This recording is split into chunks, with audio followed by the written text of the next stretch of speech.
seria segundo a vontade de Deus. Nós não temos rei, não somos monarquia, é presidencialismo, é um presidente. A governabilidade é muito diferente, é verdade, mas existem princípios que podem ser seguidos aqui. O erro do povo de Israel não foi pedir um rei. O erro do povo de Israel foi pedir um rei fora do período. Eles não esperaram o tempo de Deus, foi no tempo que eles queriam. E as características de rei que eles escolheram eram características diferentes do rei que Deus queria para Israel. Então Deus tinha um perfil de rei. E qual foi o rei que Deus escolheu? Nem está no nosso estudo aqui, mas rapidinho. Qual foi o perfil do rei que Deus escolheu? Foi o rei onde Deus seria glorificado. Qual o perfil de rei que o povo escolheu? Lá em 1 Samuel capítulo 8. Eles queriam um rei, o mais alto do povo de Israel, não era? O mais forte, aquele que fosse guerreiro, aquele que você olha e diz, esse é o rei, esse é o bom. Deus escolheu o menos provável a ser rei. Não é verdade? Por que Deus faz isso? Porque Ele quer exatamente ser glorificado na fraqueza humana, que é geral. Todos são fracos, inclusive Saul. Por isso que Deus cortou o reinado dele. Mas, na verdade, Saul achava que era um bom rei. Então, o Senhor escolheu Davi, porque Davi, dos 7, ele era o último dos irmãos. Davi foi aquele que, pela fé, crendo no Senhor, venceu Golias, né? E uma série de outras questões. No nosso contexto político atual, nós esquecemos de exercer fé. Não a fé meio maluca, incoerente, ignorante de muitos evangélicos por aí, mas uma fé fundamentada na Escritura, onde o Senhor, se Ele quiser, pode fazer realmente uma bênção, um milagre na nossa nação. Então, lá em 1 Samuel 15, 28, diz assim, então Samuel lhe disse, o Senhor rasgou hoje de ti o reino de Israel. Isso é Samuel dizendo para Saul.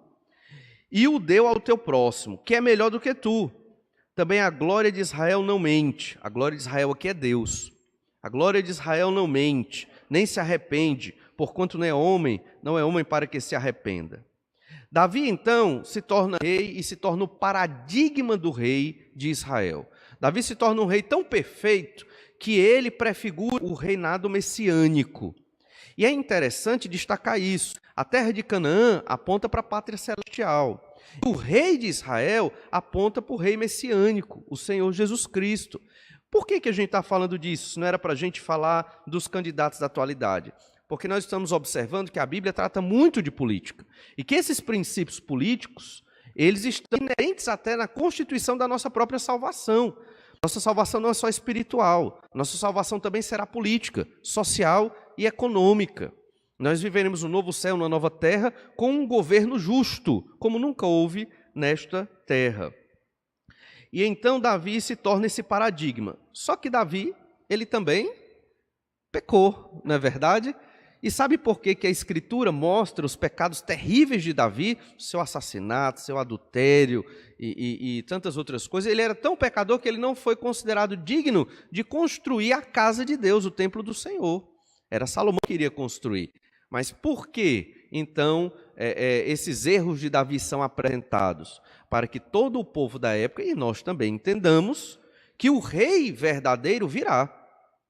Não espere em nenhum candidato uma perfeição, ou que ele vai trazer as propostas coerentes e corretas e perfeitas. Achei, esse é o candidato, vou batalhar por ele.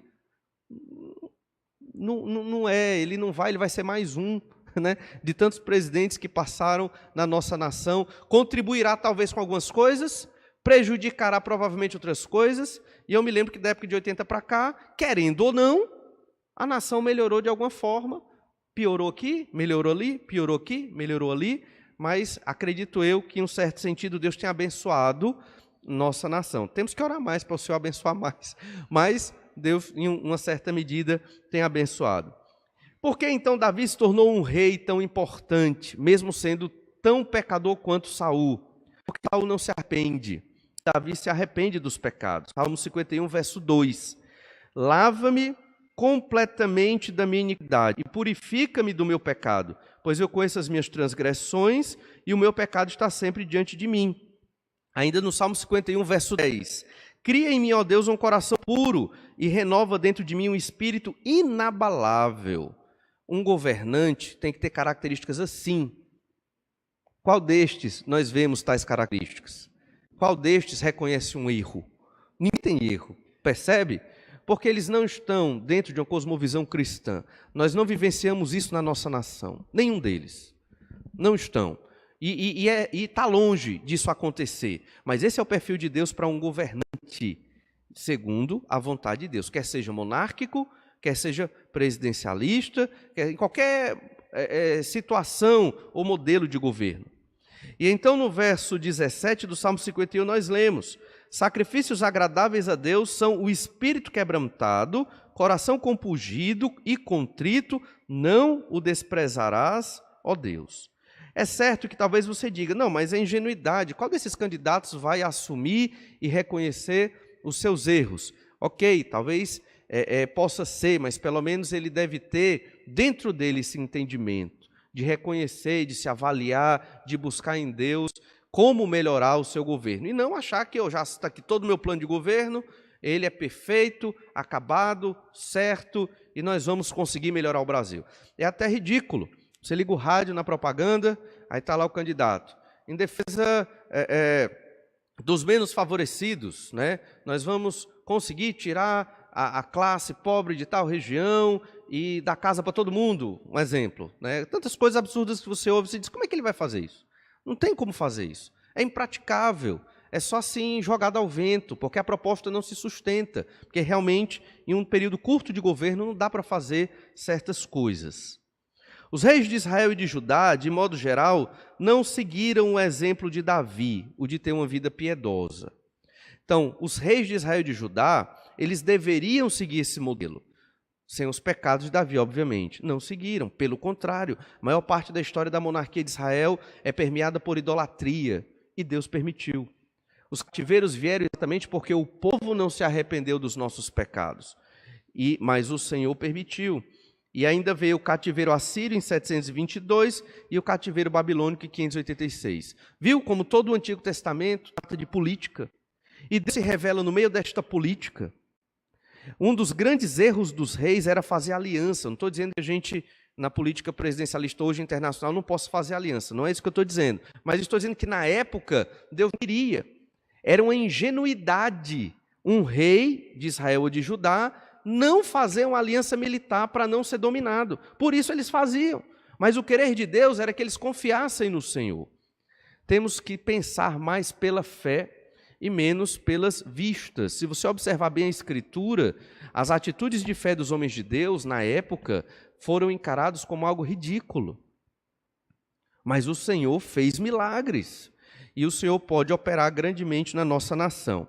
Mas o principal aqui é entender que qual desses candidatos que estão aí, eles realmente estão de acordo com um perfil de governante que Deus quer. Essa é a pergunta, essa é a questão. Lá em Ezequiel 34, do verso 1 ao 10, é um texto longo, mas é um texto onde, a gente não vai ler todo, mas é um texto onde Deus manda o profeta falar contra os líderes de Israel. Diz assim, Ezequiel 34, do verso 1 ao 10, não vamos ler até o 10, diz assim: veio a minha palavra do Senhor dizendo, filho do homem, profetiza contra os pastores de Israel, profetiza e dize-lhes, assim diz o Senhor Deus, ai dos profetas de Israel que apacentam a si mesmos. Os pastores aqui não são os pastores de hoje, nem os pastores do Novo Testamento, nem são pastores de ovelhas. Os pastores que Ezequiel, o profeta, ataca, são os líderes da nação, os anciãos nesse período. Não tinha rei, mas haviam príncipes. Esses eram os líderes de Israel. E mesmo no cativeiro, eles estavam apacentando a eles mesmos. Isso acontece na nossa nação. Líderes que apacentam a si mesmos e não pensam no povo. Então, esse é um princípio importante. Um líder que pensa no povo. Povo não é só o povo pobre. Povo é o povo de todas as classes, obviamente, né? E diz mais, aqui no versículo: não apacentarão os pastores as ovelhas? Comeis a gordura, vestivos de lã e degolais o cevado, mas não apacentais as ovelhas. A fraca não fortalecestes, a doente não curastes, a quebrada não ligastes, a desgarrada não tornastes a trazer, a perdida não buscastes, mas dominais sobre elas com rigor e dureza. Então o Senhor não é a favor de um governante que domina com rigor e dureza, mas um governante que apacenta o seu rebanho. Para Israel, o rei era como se fosse o pastor de toda a nação. Esse é um princípio, até mesmo para nós. Um presidente, ele é um modelo para toda a nação. E, querendo ou não, um presidente, ele influencia toda a nação. Óbvio, isso é óbvio, né? Ele vai influenciar na educação, ele vai influenciar na saúde, vai influenciar na própria questão política internacional ou nacional, na distribuição de renda e tantas outras áreas do nosso país. Então, se esse homem ele está segundo a vontade de Deus, a nossa nação será extremamente abençoada. Pergunta é, qual dos nossos candidatos está realmente dentro desse perfil segundo a vontade do Senhor? Aí você vai avaliar. Em todo esse contexto rápido, nós aqui falamos somente algumas áreas mais gerais para você perceber que a Bíblia fala muito de política e que Deus se revelou no meio de contextos políticos. Então, Deus hoje age no meio do contexto político do Brasil. Então, dentro desse contexto sócio-histórico, econômico do Antigo Testamento, observamos que Deus se revelou no momento em que o governo era monárquico, numa sociedade humana caída por causa do pecado, onde não havia um governante sem pecado. No entanto, apesar dos pecados, o Senhor deixou leis para reger a governabilidade da nação de Israel.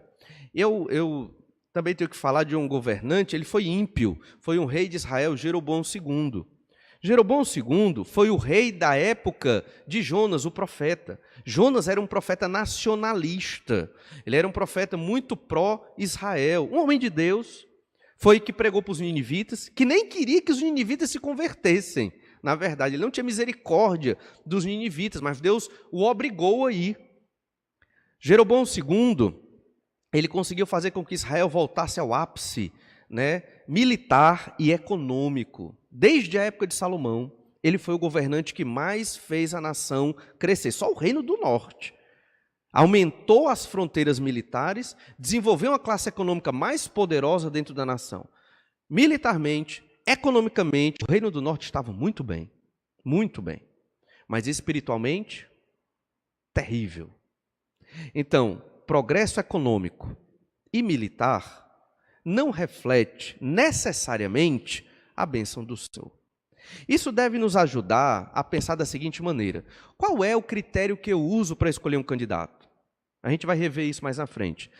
Isso aqui está em Jeroboão II, mas não só nele, vamos ver outros exemplos.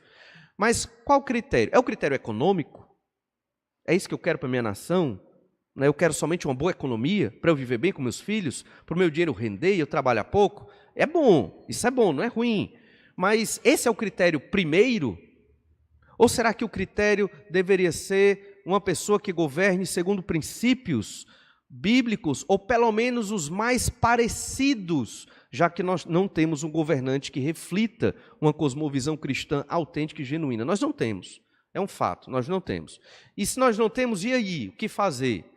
Então, veja, se você vai escolher um candidato pela sua técnica política econômica, ou se você vai escolher um candidato por questões de princípios.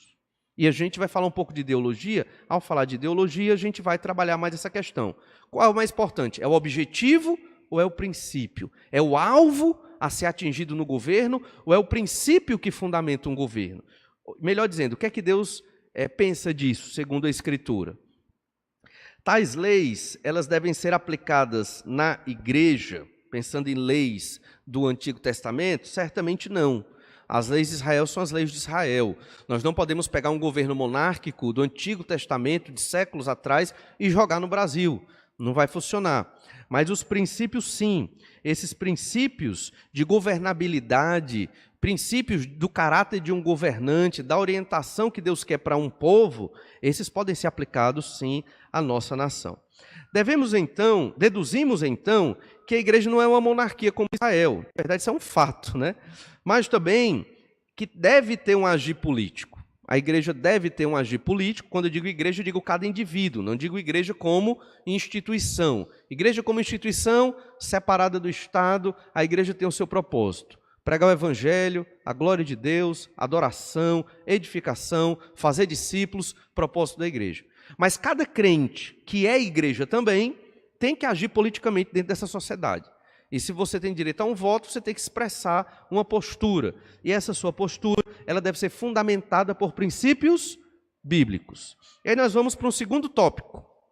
Isso, né? Aí tem os princípios bíblicos aplicáveis do percurso do que nós já observamos. Primeiro deles, dá para enxergar bem?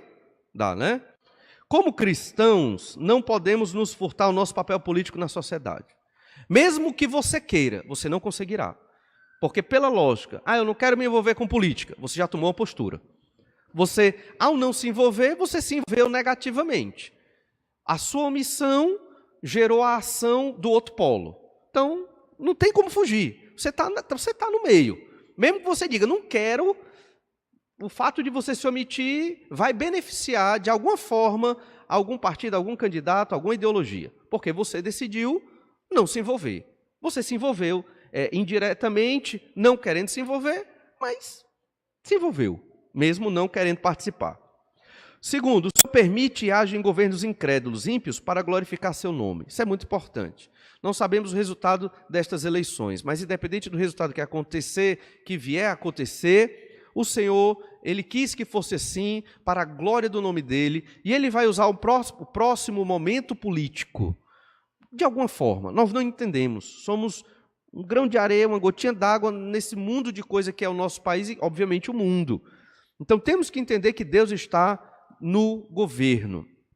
É interessante que há um texto que ia deixar para o final, mas eu vou mencionar logo agora, porque talvez essa seja a deixa. Em Números 14,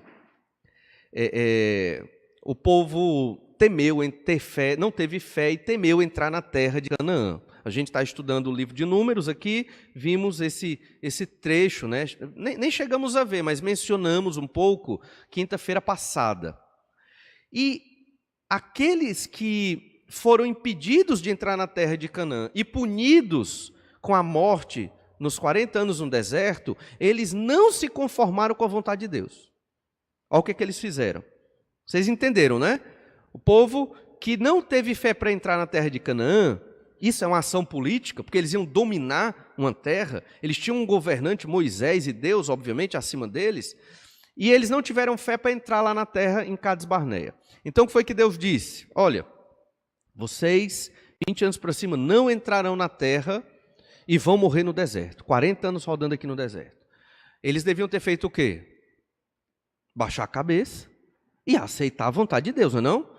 Mas eles não fizeram isso. Números 14, 40 diz assim: levantaram-se pela manhã de madrugada e subiram ao cimo do monte, dizendo: eis-nos aqui, e subiremos ao lugar que o Senhor tem prometido, porquanto havemos pecado.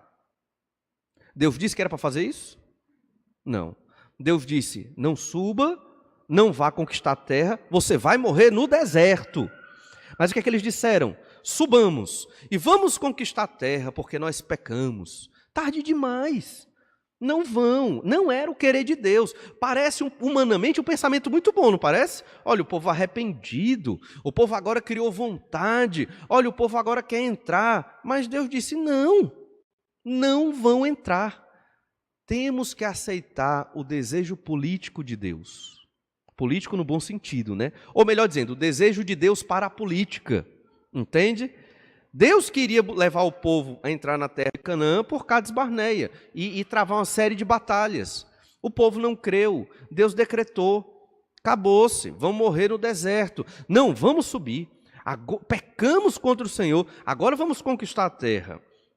Verso 41, porém Moisés respondeu: por que transgredis o mandado do Senhor?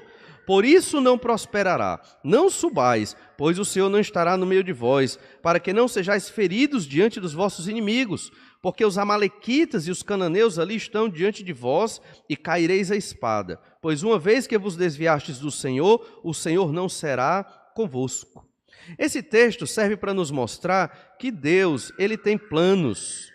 teve planos para a nação de Israel e tem planos para a nossa nação também. E que aquilo que o Senhor determina, Ele determina porque Ele tem um objetivo muito maior do que os nossos próprios interesses socioeconômicos. Deus tem um projeto muito maior do que nós imaginamos, para a glória do nome dEle. Enquanto nós estamos debatendo essas questões de candidato A, candidato B, o Senhor vai dirigir a nação para que o nome dEle seja glorificado. Assim como foi com o povo de Israel. Veja bem, humanamente falando, parece muito bom o projeto de Israel ali em Números 14. Vamos subir e vamos conquistar. Só que Deus disse que não. Não era mais o momento. A letra C aí, a supervalorização da política, vocês não têm C, mas é o terceiro ponto. A supervalorização da política ou dos políticos desorientam nossa fé escatológica. Às vezes supervalorizamos certos candidatos, acreditando que eles vão trazer algo extremamente salvífico, vão tirar a nossa nação do buraco. Não é assim. Isso não vai acontecer só com o Senhor Jesus. Isso não pode diminuir a nossa esperança escatológica. Pelo contrário, os governantes ruins existem para mostrar que somente Jesus será um governante justo. Assim foi com a monarquia em Israel, assim é hoje. Então não sejamos ingênuos. Eles dizem que os crentes é que são ingênuos, né? Mas é o contrário. Ingênuo é quem acredita que as ideologias modernas e os governantes humanos, eles vão resolver as questões sociopolíticas, econômicas da nação e do mundo. Não vão. Não tem como isso acontecer. Um governante, próximo tópico, segundo o querer de Deus, deve espelhar um genuíno caráter cristão, né? Tem cristãos, mas é um genuíno caráter cristão. Então, cristão bíblico, né? Não é aquele cristão nominal. E aí, temos que avaliar os candidatos se eles realmente desenvolvem, né, essa perspectiva bíblica cristã. Aí você diz, eu não vou votar, eu vou votar naquele que é contra o aborto. Ok, tudo bem. No entanto, não pense que o candidato contra o aborto, ele é contra o aborto para a glória de Deus, porque não é. Ele é contra o aborto porque serve à agenda ideológica dele. Entenda isso. Como os que são a favor do aborto, é porque a ideologia deles orienta o aborto. Tudo é ideológico. Não pense que um candidato desse toma postura assim, porque ele está visando a glória de Deus, porque ele está comprometido com o Senhor de fazer com que Deus abençoe a nossa nação. Não é isso que acontece. Não é. Então não se engane, não se iluda. Cada candidato desse está comprometido com a sua própria idolatria. E a gente vai entrar um pouco nisso. Um governante, um último princípio aí, ele deve ser um modelo para o povo. O governante que você vai votar é o modelo que você quer para o povo brasileiro? É o modelo que você quer para os seus filhos? Óbvio que eles são pecadores, mas você deve graduar e ver se ele vai ser um bom modelo de governante para a nação nesse sentido. Sobre os governantes, é imprescindível destacar o caráter destes. Apesar de Davi ter cometido terríveis pecados, como dito anteriormente, ele é o rei segundo o coração de Deus. Então, não há governante perfeito. No entanto, nós percebemos que os políticos, eles têm que ter um caráter que agrada ao Senhor. Então, obviamente, um critério fundamental é saber se aquele político ele é ficha suja ou não. Eu acho que todo crente deve observar isso. Isso aí é óbvio, temos que ter homens honestos e de caráter governando a nossa nação. Mas para entender o caráter de um governante, porque alguns dizem, não, eu vou votar no governante somente pelo projeto político dele. Não, ele pode ter um projeto lindo, talvez ele nem fez aquele projeto, ele pagou alguém para fazer, um cientista político, alguém nesse sentido, às vezes ele nem tem a competência de pensar aquilo ali, né? Mas veja o caráter, né? A pessoa, isso é muito importante, e óbvio que tente ver não o caráter que a mídia apresenta, né? Você tem que tentar ver o caráter pela mídia escondida, né? Aquela mídia que ninguém quer ver, ou aquela mídia que não aparece, e pesquisar sobre o seu candidato. Há dois exemplos de políticos na Bíblia, políticos bem destacados, José e Daniel. Nós temos que pensar neles quando pensarmos num candidato. Lembrando, José não fez campanha para chegar onde ele chegou, né? José nem queria estar ali, Deus o colocou. É um momento totalmente diferente, monarquia, ele foi vendido pelos irmãos, e porque Deus quis, ele revelou o sonho de Faraó, e ali ele interpretou, e ali ele chegou numa posição de destaque. Mas ele governou de modo justo, segundo aquilo, a sabedoria que Deus deu a ele. E ele teve um caráter voltado para Deus. Da mesma forma, Daniel. Observemos algo do caráter de José. Gênesis 50, verso 19. Gênesis 50, verso 19. Respondeu-lhes José: não temais, acaso estou eu em lugar de Deus? Olha, veja bem, talvez você diga, não, mas isso é na Bíblia, isso hoje não acontece não. Isso é porque a nossa fé está pequena. José, de todos os seus irmãos, ele era o mais próximo do Senhor. Todos os outros irmãos de José estavam em terríveis pecados. Antes desse texto, antes mesmo, lá em Gênesis 35, antes mesmo da história de José começar, que foi Gênesis 37, Rubens, que é o primogênito, coabitou com Bilá, concubina de seu pai Jacó. Que coisa terrível. Judá, de onde viria o Messias, coabitou com a concubina, com uma prostituta cananeia, que na verdade não era prostituta, era Tamar, sua nora, porque fora desprestigiada com relação ao levirato, né, a lei do levirato. Veja que pecado, né, o quarto filho aí.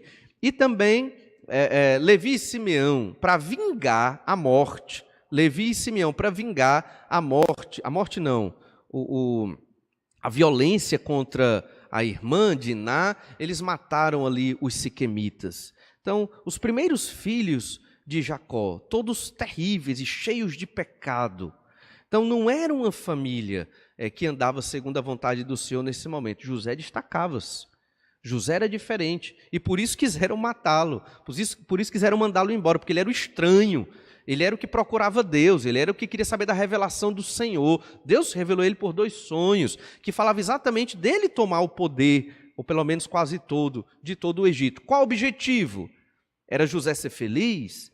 Era José ser rico? Não, o objetivo era fazer o povo de Israel ter um local para se desenvolver como nação, para poder ir para a terra de Canaã. Tem um plano, um projeto todo estruturado do Senhor para José chegar ali naquele governo. E ainda diz no verso 20, Gênesis 50, 20. Vós, na verdade, intentastes o mal contra mim, porém Deus o tornou em bem, para fazer como vedes agora, que se conserve muita gente em vida. Não temais, pois eu vos sustentarei a vós outros e a vossos filhos. Assim os consolou e lhes falou o coração. Aqui foi quando Jacó morreu. Os irmãos de José, mesmo acolhidos por José, temeram e ficaram com medo de José se vingar. Agora ele vai se vingar, agora ele vai nos matar, porque o nosso pai, que nos protegia, morreu. Mas José nem pensava nisso, porque o objetivo dele era fazer a vontade do Senhor, preservar a nação de Israel. Caráter do governante. Se ele não tivesse esse caráter, ele teria realmente matado os irmãos que queriam matá-lo e o venderam aos midianitas e ismaelitas. Ainda um destaque na vida de José, que nós devemos tentar ver nos nossos políticos, e eu acho que não vamos encontrar, é Gênesis 39, verso 2. O Senhor era com José, que veio a ser homem próspero, e estava na casa de seu senhor egípcio. O Senhor era com José. Verso 21. Gênesis 39, 21. O Senhor, porém, era com José. Ele foi benigno e lhe deu mercê perante o carcereiro. 23. E nenhum cuidado tinha o carcereiro de todas as coisas que estavam nas mãos de José, porquanto o Senhor era com ele e tudo que ele fazia, o Senhor prosperava. O Senhor era com José. José temia Deus e, apesar dos infortúnios, ele buscava ao Senhor. Esse é o exemplo bíblico de um governante. Obviamente, não estamos na monarquia, obviamente os candidatos fazem suas campanhas diferente de José, ele nem pensava em ser político, aqui ele foi um político, ele foi um governante do Egito, mas ele fez isso para a glória de Deus, para cumprir o plano do Senhor. Obviamente, o plano de Deus hoje é diferente, não é preservar uma nação numa terra estrangeira, o plano é outro, mas Deus tem um plano, para a glória do nome dele. E o Senhor vai colocar um governante que se adeque ao plano do Senhor. Obviamente, nós temos uma participação nisso. Daniel é outro exemplo que foi obediente à lei de Levítico 11, não se contaminando, exemplo de um governante. É temente ao Senhor, como Daniel, como José, Daniel, ele interpretou o plano de Deus para toda a humanidade até hoje, capítulo 2, capítulo 7, capítulo 9 do livro de Daniel fala disso. Veja que aquelas visões de Daniel, da cabeça de ouro, do peito e dos braços de prata, do abdômen de bronze, das pernas de ferro e de barro, são impérios, e os pés de barro e de ferro são o Império Romano renovado, restaurado, que haverá de vir ainda. Ele teve toda essa visão semelhante no capítulo 7 também. Era um homem de Deus que orou a Deus, pedindo para que Deus livrasse Israel do cativeiro, e Deus mandou Gabriel para responder à oração de Daniel.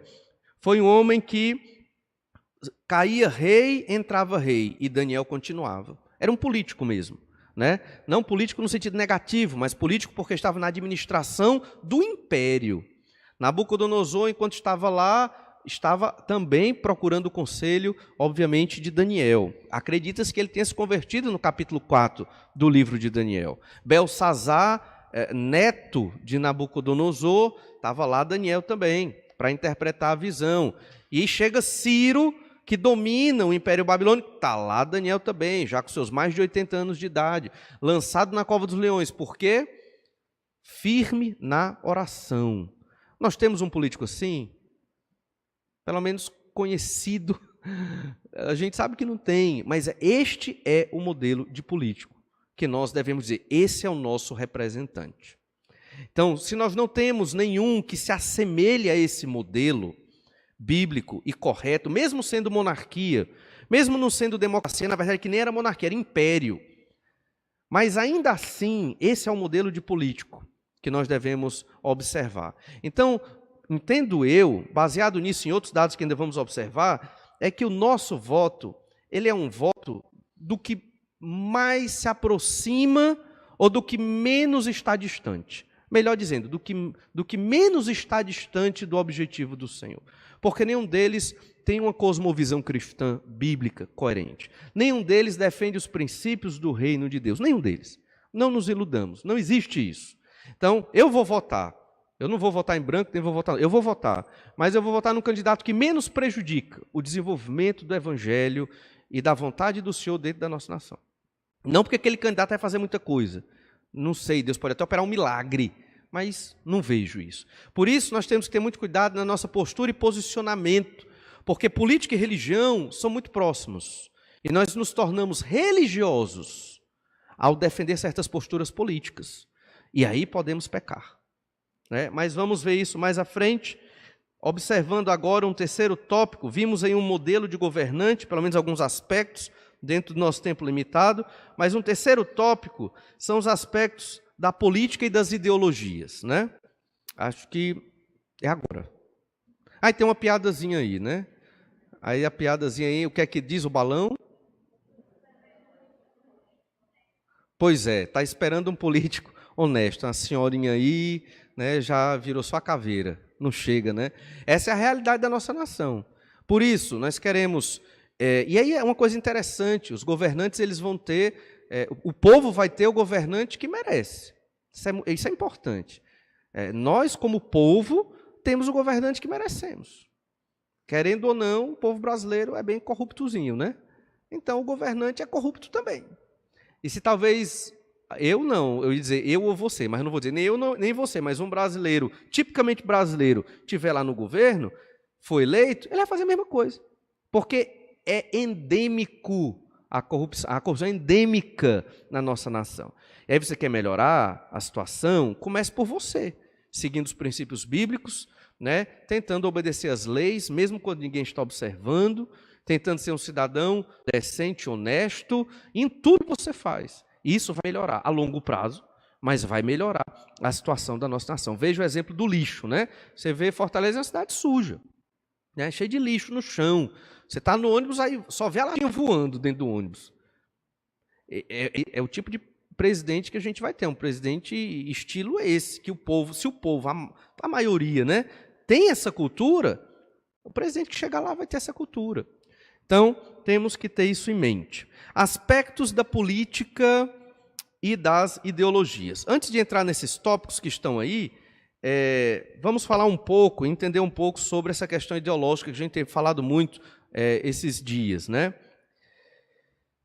Você pode pensar assim, certo, gostei de tudo isso, mas e aí, em quem vou votar? Isso que você está pensando agora, né? Falou, mas o pastor ainda não disse qual o número do meu candidato, e nem vou dizer.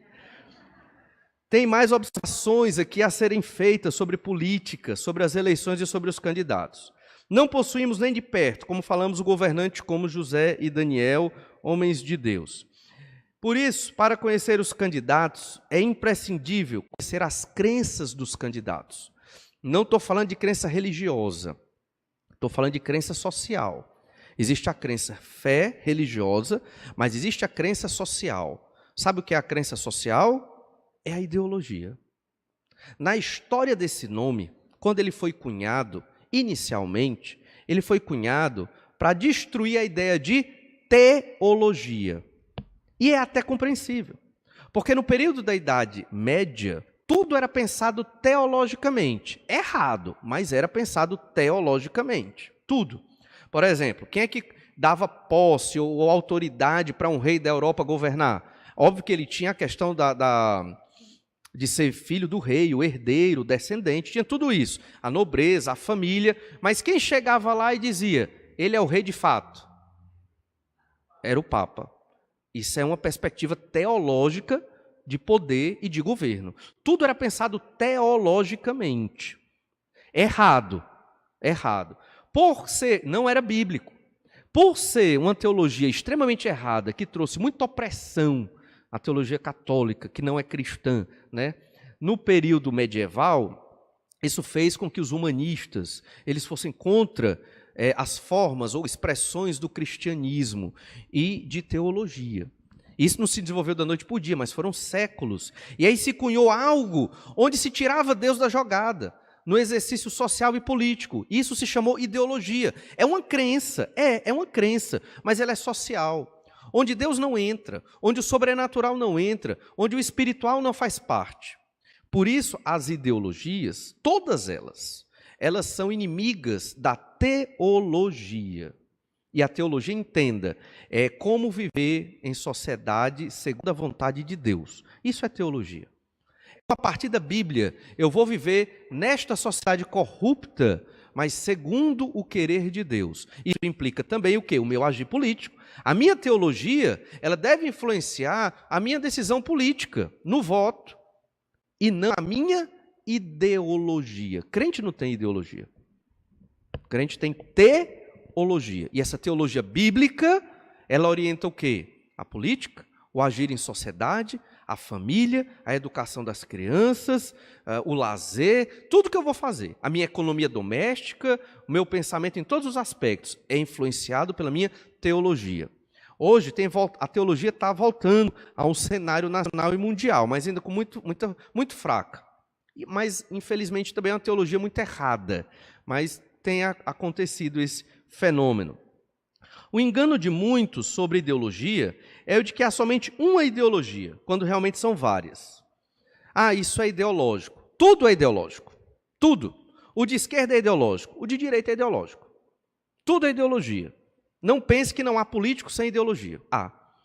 Todo político ele tem uma ou várias, não é só uma, porque não temos ideologias puras no Brasil, nem sei, não vou dizer no mundo, porque também eu não estudei tão a fundo isso, mas não existem ideologias puras, entende? Na nossa nação. Mas todo político tem ideologias. Ideologias são crenças.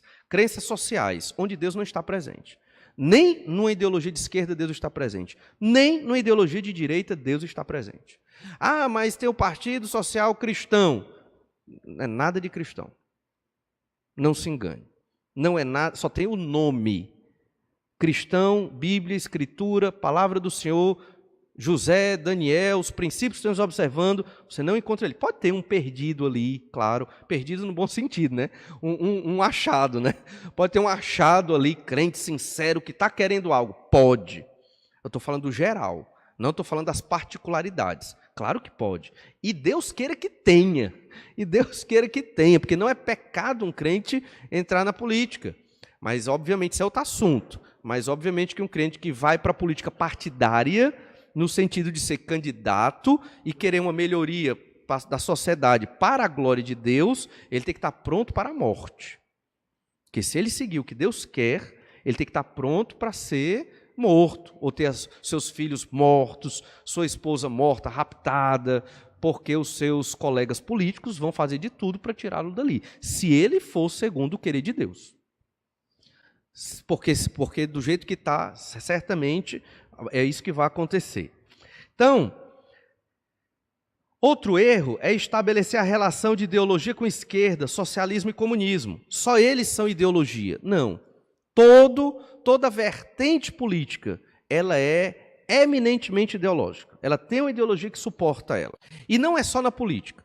As ideologias, elas fundamentam o aspecto político, social, econômico, família, tudo. As ideologias fundamentam. Okay? Em todos os ramos que você possa imaginar. Todos os partidos e candidatos possuem suas ideologias próprias, como falamos, né? E um terceiro vacilo que às vezes cometemos é acreditar que tais ideologias são puras em essência, quando na verdade estão sempre interagindo com outras, ou seja, não há ninguém completamente socialista, ou liberal, ou democrata, plenamente limpo, completamente genuíno naquela ideologia. Sempre as ideologias elas estão se tangendo. Há uma dominância mais socialista. Óbvio que tem aqueles que são comunistas mesmo, tem os mais de esquerda, mas tem os que são de esquerda mesmo. Por exemplo, o que é considerado em estudos políticos uma ideologia de esquerda, bem de esquerda, só para você ver, né? Bem de esquerda são os racistas, né? Arianos, no contexto europeu. No Brasil isso praticamente não tem, mas são racistas arianos, eles são de esquerda, extrema esquerda. Quer dizer, é uma realidade diferente do nosso país. Nosso país tem racismo, mas não como em outros países europeus que ainda acontece isso. Mas é considerado em estudos políticos uma esquerda extrema, certo? Por isso que a nossa esquerda não é uma esquerda extrema. Ela não sei nem se é esquerda, né? Mas tudo bem. Então, vejamos agora, ao menos, as principais ideologias que estão veiculando o nosso país e o mundo. Nós temos o liberalismo, o conservadorismo, nacionalismo, a democracia ideológica e o próprio socialismo. Antes, vejamos delimitações do que é uma ideologia e como os cristãos devem encará-las. Então, nós temos essas ideologias. Você tem o liberalismo, o conservadorismo, o nacionalismo, é uma ideologia, democracia ideológica e o socialismo. São as únicas? Não. Existem outras ideologias variáveis dessas. O feminismo é uma ideologia, né? E aí vai, certo? Vejamos aqui uma definição de ideologia. Tipos modernos de fenômenos perenes da idolatria, trazendo em seu bojo suas próprias teorias sobre o pecado e a redenção. Nunca você vai ouvir uma definição de ideologia sobre essa na UFC nem na UES, né? Minha tese de doutorado foi sobre ideologia também, né? E isso não é ideologia para eles. Essa é uma definição de um crente. Um doutor, ele esqueci, eu converso com ele, sou amigo dele no Facebook, ele não é brasileiro, mas fala português, ele tem doutorado nessa área de ciências políticas, eu sei o nome, mas não sei a nacionalidade dele. E ele trabalha a ideologia numa perspectiva cristã. E ele já trabalha numa tese de doutorado, não é uma coisa assim que um pastor inventou. Não estou inventando, eu estou bebendo do livro dele, que já foi uma tese que já ele trabalhou um livro de outro cientista político cristão, chamado Gudsvarb, europeu, né? No Brasil a gente não tem acesso a isso. Nós não temos muito acesso a uma perspectiva cristã sobre ideologia e política, né? E então ele disse, repetindo a definição, o autor é chamado Coises, esquisito, né? Mas é Coises. E ele diz assim, o que são ideologias? Tipos modernos do fenômeno perene da idolatria. É a idolatria moderna, certo? Ou de esquerda ou de direita. É uma idolatria moderna, trazendo em seu bojo suas próprias teorias de pecado e de redenção. Toda ideologia apresenta um tipo de mal e apresenta a redenção desse mal. E a redenção do mal, quem dá? A própria ideologia. E essa redenção, dentro do pensamento ideológico de cada um, não é Jesus. Não é Jesus. Por isso, não defende ideologia. Entende? Por isso nós não podemos levantar, eu entendo que nós não podemos levantar bandeiras políticas, porque nenhuma dessas ideologias coaduna com a nossa teologia política. Nenhum deles. Aí diz mais, isso é uma ingenuidade, na verdade, isso é uma ingenuidade. Vocês querem tirar um intervalo para beber água e esticar as pernas? Porque, por mim, tá bom, a gente pode continuar. Ou vamos continuar? Continuar, né? Pronto. Como as idolatrias bíblicas, o Coises aqui vai dizer, como as idolatrias bíblicas, cada ideologia se fundamenta no ato de isolar um elemento da totalidade criada. Cada ideologia, ela isola um elemento da totalidade criada, elevando-o acima do resto da criação e fazendo com que esta orbite em torno desse elemento e o sirva. Então, cada ideologia pega algo da criação e diz, isso aqui é o mais importante, ou isso aqui é o nosso ídolo, isso aqui é Deus. O indivíduo é Deus, o Estado é Deus, a nação é Deus, e aí vai. A raça é Deus. Essas ideologias fazem isso. Isso não é divulgado.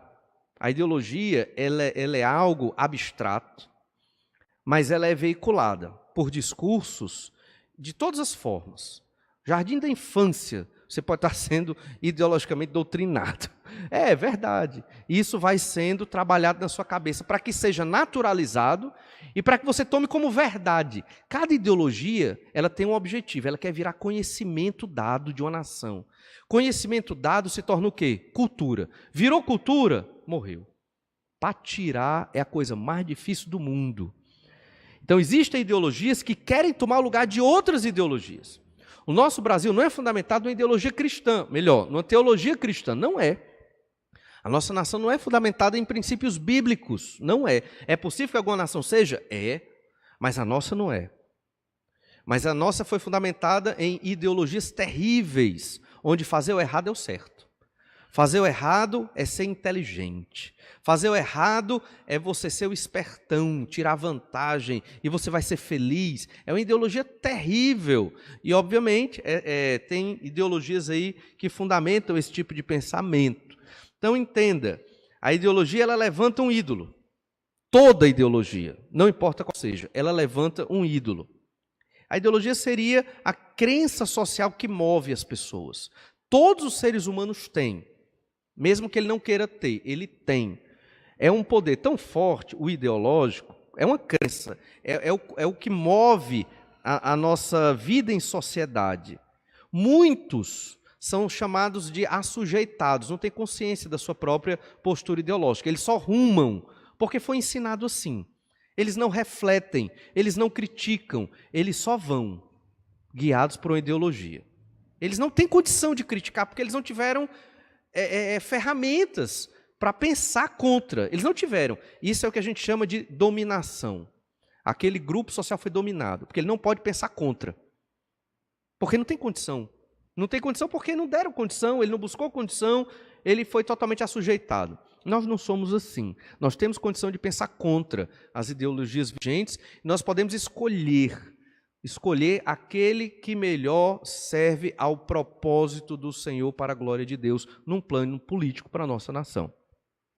Óbvio, o que eu estou dizendo aqui será rejeitado em qualquer fórum, né, de ciência política ou nas universidades estaduais e federais do nosso Brasil, porque para a academia brasileira, né, você não pode sequer tangenciar o teológico, o bíblico, o de Deus, mesmo que seja outra religião, com algo político, social ou ideológico. Você não pode, porque eles, ao longo da história, né, isso foi retirado das universidades, diferente de outros países que ainda têm uma influência cristã bíblica, que você pode fazer essa mediação. Por exemplo, o autor desse livro, ele é conceituado na Europa, lá embora a Europa seja extremamente secularizada, mas ainda há universidades onde você pode ter esse tipo de pensamento.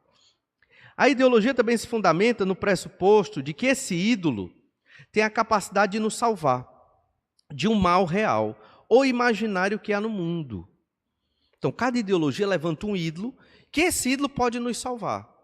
Então, qual o grande mal do Brasil que o povo quer ser salvo? É o mal econômico, imagino eu. Assim, o povo, né? Todo mundo quer uma vida melhor, quer um salário mínimo maior, quer a sua casa, quer ser tipo os Estados Unidos, ter o sonho americano, né? Por isso que muitos têm ido para lá, né? Para ter uma condição de vida boa. Esse é o mal que o brasileiro quer extirpar. O brasileiro não pensa no mal pecado, ele pensa no mal econômico, o não ter. O problema é passar dificuldade, não ter dinheiro. Vamos eleger um presidente que resolva as nossas questões econômicas. Esse não é o nosso pressuposto para escolher um candidato. Não é.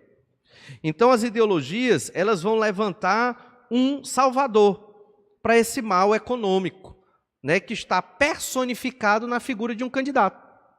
Entende? Um candidato de esquerda, o socialista, ele vai ter um programa econômico para evitar a pobreza e o mal no Brasil. Um candidato de direita, já ou democrata, ou de outra linha, ou até nacionalista, ele vai ter um plano de governo também para evitar esse mal, mas noutra perspectiva, o mal do problema econômico.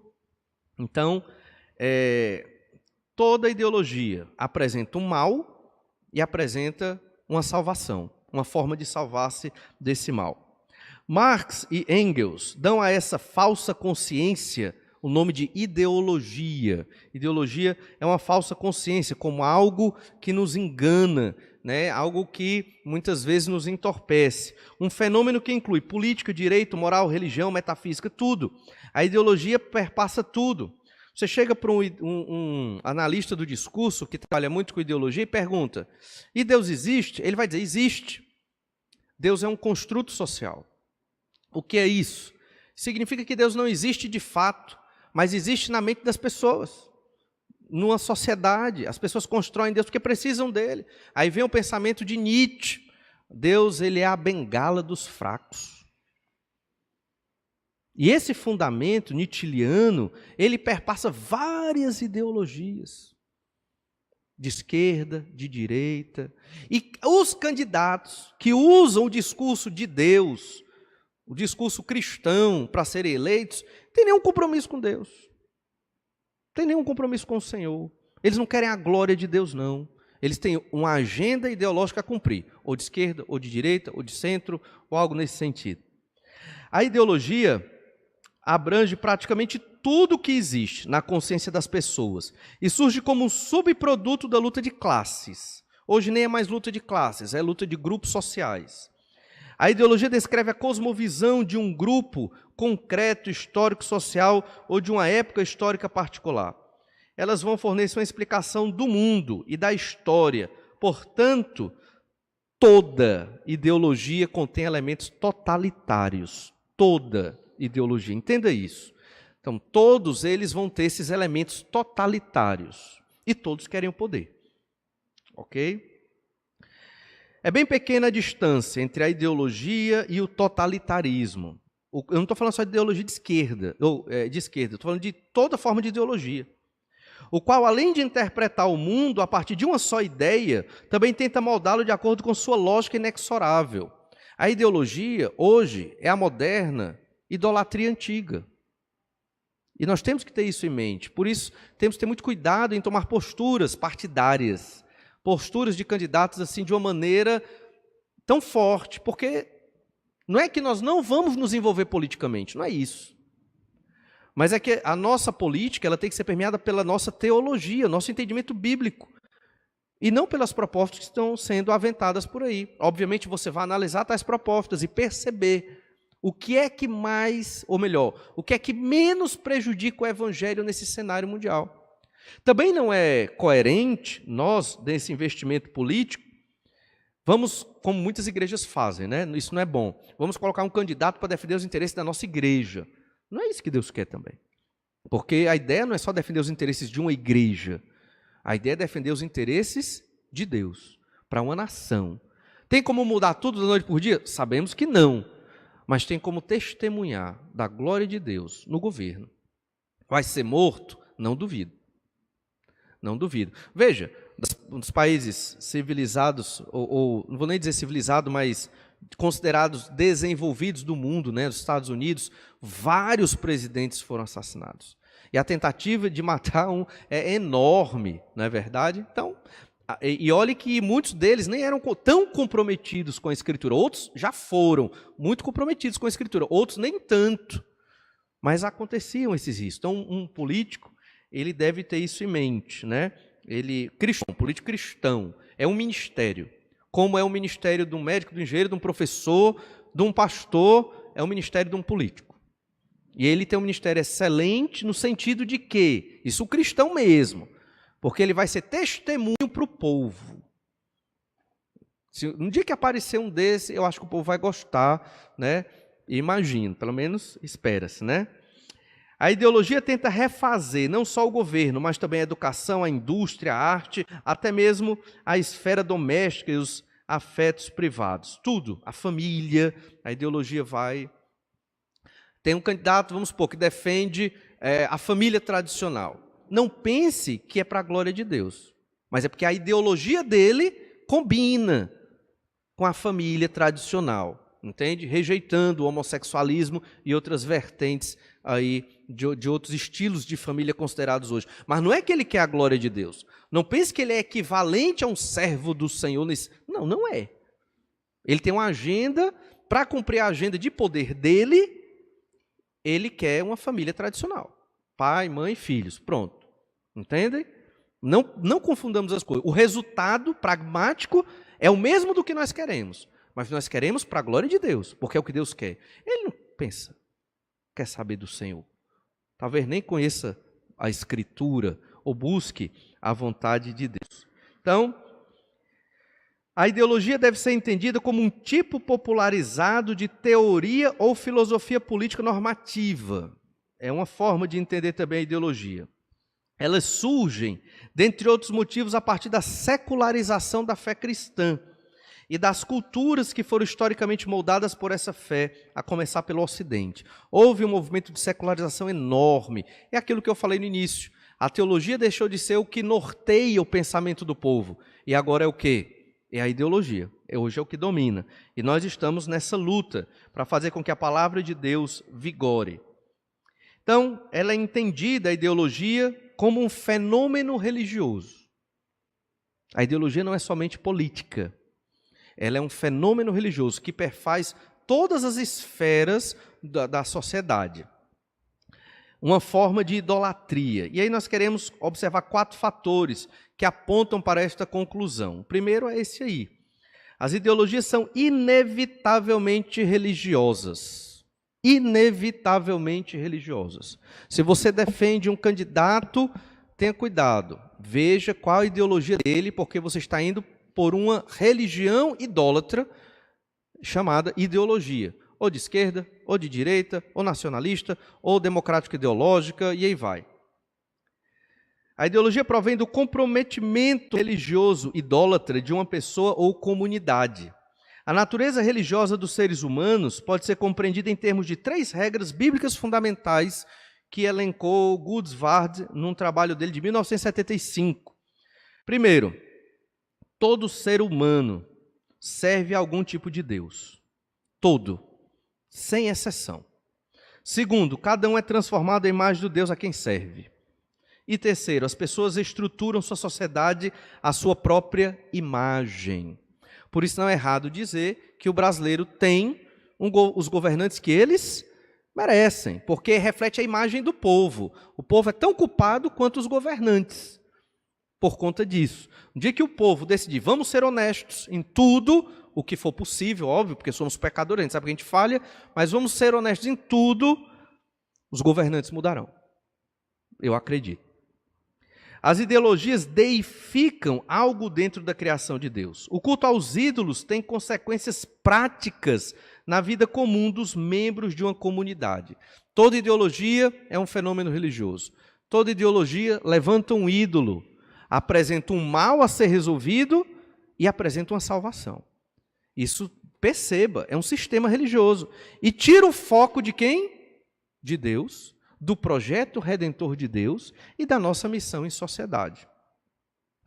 Outro tópico aí é que cada uma das ideologias tem base numa soteriologia. Soteriologia, a perspectiva da salvação. Se as ideologias deificam algo dentro da criação de Deus, elas inevitavelmente veem tal Deus feito por mãos humanas como fonte de salvação. Isso disse o Coises. Como cada ideologia tem base numa soteriologia específica, há também uma teologia elaborada que promete aos seres humanos o livramento de algum mal fundamental. Por exemplo, a tirania. Então tem que ter o livramento da tirania, da opressão, da anarquia, são males, da pobreza e etc. Da corrupção. Então são males sociais, onde a salvação desses males é buscada onde? Nos ídolos levantados pelas ideologias. A ideologia amadurecida é uma falsa revelação da criação, da queda e da redenção. Entretanto, as ideologias dizem que a salvação vem a nós através, por exemplo, da maximização da liberdade individual. É uma forma de salvação. Se nós dermos uma maior liberdade ao indivíduo, então o problema vai ser resolvido, a sociedade vai viver melhor, isso vai resolver os nossos problemas. Ilusão, não vai. Ou a propriedade comum, ou da libertação do domínio estrangeiro, pensando numa ideologia nacionalista. Se nos libertarmos do domínio estrangeiro, seremos uma nação mais feliz e mais forte. Não seremos. Talvez melhore alguma coisa, óbvio. Deus vai usar os elementos para aquilo que é da vontade dele. Mas esse elemento aqui, ele não se torna um elemento de salvação e de esperança para o povo. Esse não pode ser o elemento de salvação e de esperança do povo. Da submissão dos indivíduos à vontade geral. E aí vai, tem vários elementos que são postos como possíveis salvadores. E os homens acreditam. É por isso que você vê pessoas hoje, no Brasil e no mundo, advogando candidatos e partidos e ideologias com tanta firmeza ao ponto de se intrigar com familiares e amigos. Por quê? Porque tomou o lugar da sua própria religião. Levantou-se um ídolo ali, eu defendo aquele ídolo personificado num candidato. Mas o ídolo não é o candidato. O ídolo é o que a ideologia colocou no seu coração. O mal é este. A solução e salvação está aqui nesta ideologia. Você não formula isso do jeito que eu estou dizendo, mas isso se formula na sua mente. Se processa de modo tão dinâmico e tão rápido e de uma maneira tão grudenta, digamos assim, que você nem percebe. Você começou a seguir uma ideologia e talvez até tenha se distanciado da teologia bíblica do Senhor. E desfocado, achando que estas propostas vão trazer salvação para uma nação. Não vão. O que é que a Escritura diz, né? Feliz a nação cujo Deus está longe de sermos felizes, irmãos. Está longe, né? Então, nossa esperança não está nestes candidatos, nem nestas ideologias. Isso não quer dizer que não devemos votar. Devemos. Mas naquele candidato que menos prejudica uma cosmovisão cristã, o ensino bíblico, o avanço do evangelho, uma proposta de glorificar e adorar o Senhor nosso Deus, esse é o candidato que nós devemos votar. Ao identificar sua própria fonte do mal, a ideologia, ela erige sua própria antítese entre o bem e o mal. Então, quando ela levanta, o mal existe por quê? Aí talvez o mal existe por causa dos opressores, né? Que são mais ricos, aquela questão da burguesia. O mal existe por quê? Porque o Estado está muito inchado, então nós temos que, né, diminuir o poder do Estado. E aí vai, várias teorias. De modo antitético, essa ideologia levanta também o bem que deve ser advogado. O Coises, então, chega a uma conclusão muito interessante, que a ideologia, ela parece compactuar com a antiga heresia gnóstica, para o qual o mundo físico é intrinsecamente pecaminoso, e a salvação é uma libertação das restrições físicas. O gnosticismo, que a gente vê muito lá na epístola de Paulo aos Colossenses, ele tinha esse viés. O gnosticismo antigo, daquele período do primeiro século, ele dizia o quê? Não tem o espiritual, né? Ou melhor, tem espiritual, mas o material é que é o ruim. O material é o ruim. Então, quando Jesus veio, ele veio só em espírito. Ele não era carne, porque a carne é má. Se a carne é má, nós temos que ter uma solução para resolver o problema da ruindade da carne, do pecado na carne, na própria carne, no próprio mundo material, não no mundo espiritual. Então, a salvação do gnóstico não era espiritual. Ela tinha que ser física. E é muito próximo do que a ideologia apresenta. Ele não está dizendo que a ideologia é um tipo de gnosticismo. Ele está dizendo que os sistemas são muito parecidos da idolatria gnóstica com as ideologias modernas. Olha o que nós lemos na Escritura. Antes de ler um texto lá em Colossenses 2, verso 8, vou ler de novo esse tópico aqui para vocês. A ideologia parece compactuar com a antiga heresia gnóstica, para o qual o mundo físico é intrinsecamente pecaminoso, e a salvação é uma libertação das restrições físicas. Então a ideia da ideologia é muito semelhante. O mundo está muito, pensando no Brasil, né? O Brasil está muito corrompido, cheio de mazelas, logo, com a salvação da nossa pátria, da nossa nação, é aqui mesmo. A salvação é resolver os problemas políticos, sociais e econômicos aqui. Resolvendo esses problemas, seremos felizes. Por isso, muitos educadores, eles dão a vida, né? A educação é muito importante, mas eles dão a vida pela educação, achando que a educação vai resolver os problemas. E não vai. Você pode ser educado, um pecador, muito bem educado, mas um pecador, né? E bem distante do Senhor nosso Deus. Então, em Colossenses 2,8, nós lemos assim: cuidado, que ninguém vos venha a enredar com sua filosofia e vãs sutilezas, conforme a tradição dos homens, conforme os rudimentos do mundo, e não segundo Cristo. Então, cuidado. Assim como foi com o gnosticismo, esse versículo foi escrito contra o gnosticismo, que via Jesus numa perspectiva diferente, errada. Ele serve para a nossa visão ideológica de hoje. Nós temos que submeter as ideologias ao senhorio de Cristo. Ele é o supremo governante desse mundo e ele tomará posse em breve, na sua vinda, estabelecendo seu governo. Vivemos pela fé.